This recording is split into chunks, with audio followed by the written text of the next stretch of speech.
The Silent Monastery. The road ended in silence. Dr. Elena Marquez stepped from the jeep, her boots sinking into a crust of old snow. The mountain air was thin, crisp, and bitterly cold. But what struck her most was the quiet. Even the wind seemed to falter around the broken silhouette of the monastery that loomed ahead. Its black stone walls rose from the cliffside like a wound that had never healed, a fortress of weathered arches and crumbling spires.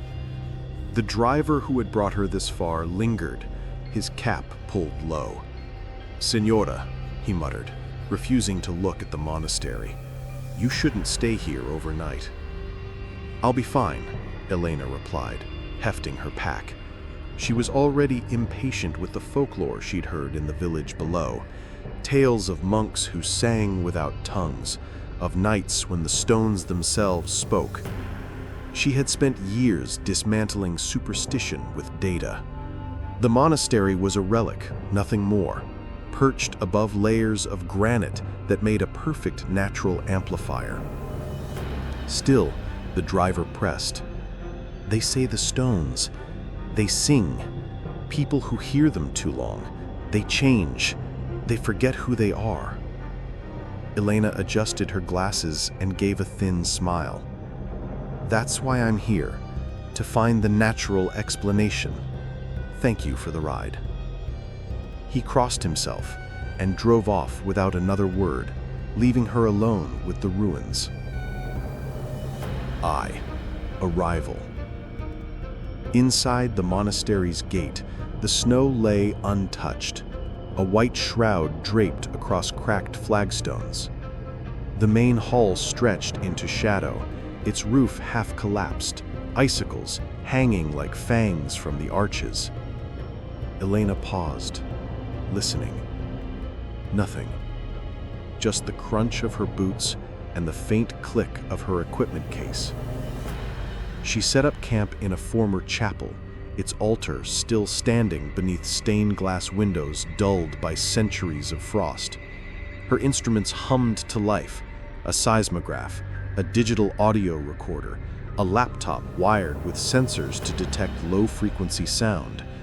If the legends were true, she'd find geological vibrations, not voices.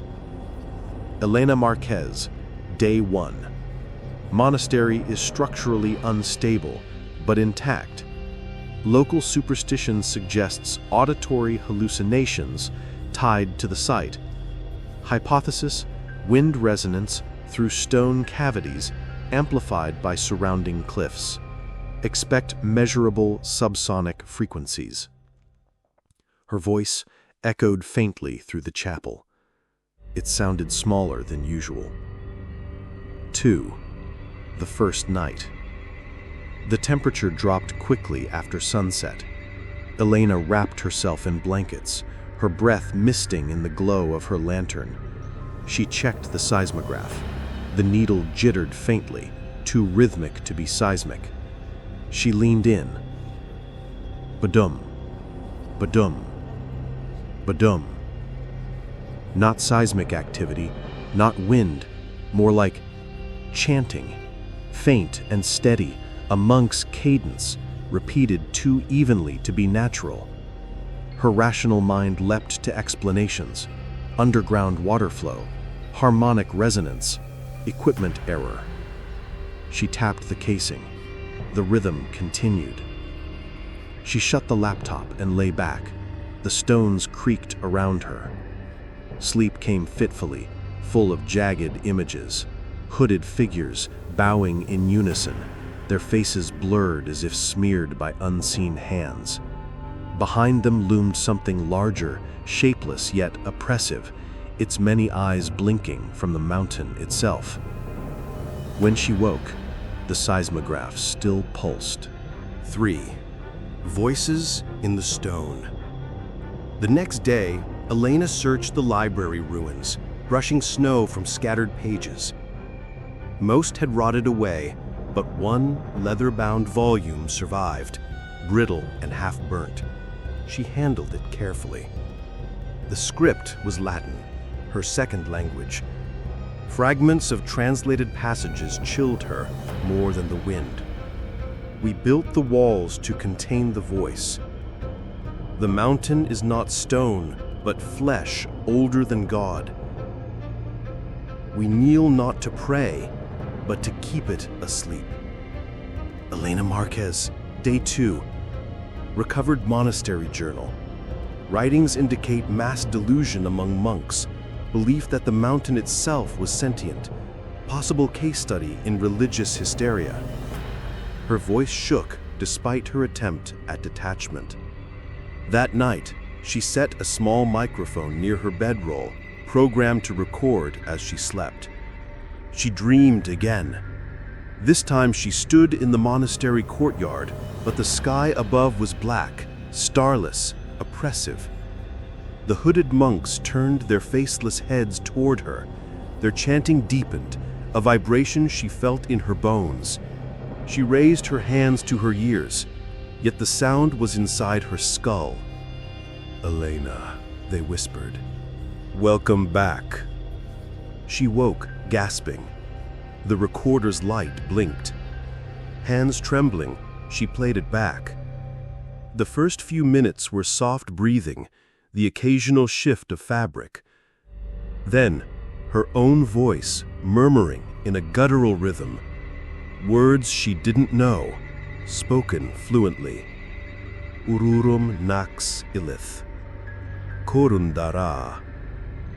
Nai siluath. She dropped the recorder, bile rising in her throat. 4. Cracks in memory. The following morning, Elena forced herself to check her files, seeking rationality in data. But her laptop displayed photographs she didn't remember taking. Images of herself standing in the monastery courtyard, smiling faintly, dated 5 years earlier. "No," she muttered, "that's not possible." In her field notebook, handwriting she didn't recall appeared on the margins. "You always return. You always have." She slammed the book shut. "Elena Marquez, Day 3, she said into her recorder, her voice shaking. "I appeared to be experiencing memory distortion. Possible carbon monoxide exposure, hypoxia, hallucinatory effects." But she checked her oxygen levels. Normal. The monastery groaned as if mocking her. 5. The mountain's choir. By evening, the vibrations had grown louder. She didn't need equipment now. The chanting throbbed in the walls, in the floor, in her chest. Driven by a mix of terror and compulsion, she explored deeper into the monastery, descending a spiral staircase into the crypts. Her lantern illuminated frescoes etched into the stone, not saints or angels, but vast, inhuman shapes with too many limbs, too many faces blurred into spirals. Beneath them, rows of monks knelt, mouths open, their throats carved with strange symbols. The air vibrated, the floor pulsed. For an instant, she thought she saw the stone itself breathing. "Elena?" She spun. No one, just the empty crypt. Yet the voice had been hers, layered with something deeper, older. Her hands shook violently as she fled back to her chapel. 6. Assimilation. That night, she didn't bother trying to sleep. She sat hunched over her journal trying to write observations, but the words came out in 2 different handwritings. One hers, the other curling, alien. Sentences she didn't understand filled the margins. Her final entry read, "The mountain remembers me. The voice is clear now. I was never new here. I am only returning, completing the circle.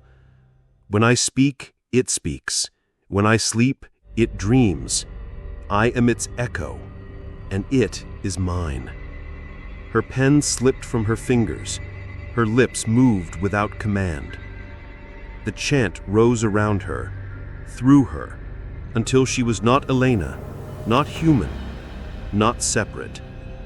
Just one more note in the endless choir. 7. Epilogue. Decades later, two hikers stumbled upon the ruins of the monastery. Snow lay thick across its stones, the chapel roof long collapsed. "Creepy place," one muttered. "Feel that vibration?" They found a rusted case of scientific equipment, still humming faintly, batteries somehow feeding off geothermal heat. A digital recorder blinked with decades of data. They pressed play. Static hissed, then a chorus of voices, layered, unearthly, endless.